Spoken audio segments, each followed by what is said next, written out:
چې خان دیاړي راکړله هغه 200 وه یوه تروړه د اوړو 2000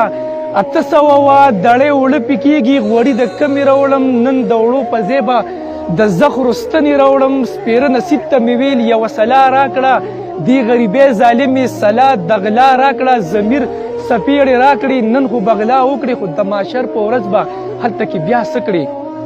په کوم بازار کې چې به ما سینګارونه لیدل هلته د خپلو خویندو ما ارمانونه لیدل ویل مې تش خو نظم یو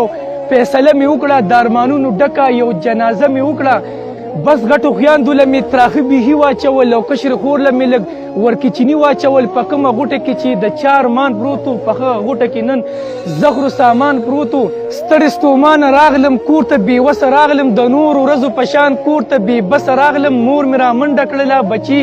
اوړه دې راوړل خویندو مې خو هم راته ویل لالا هغه دې راوړل ورته ویل مې او چې ما هر څه راوړي دي چاله مې تریخ راوړی چاله خواږه راوړي دي بس سترګې پټې کې ټول او بسم الله ووایې هلته به ټول الله ته صفا صفه ووایې په دې واده مونږ ټولو یو بل له غاړې ورکې مخ په کعبه مونږ ټولو یو بل له غاړې ورکې چې د ماشر په ورځ به مونږ په یو بل ګوایو چې عدالت ولګي مونږ به الله ته وایو که ګنجایش وي ورکې خدایه جزا راکړه مونږ خودکشي کړې ده مونږ له سزا راکړه که ګنجایش وي ورکې خدایه جزا راکړه مونږ خودکشي کړې ده مونږ له سزا راکړه مونږ ارمانونو سره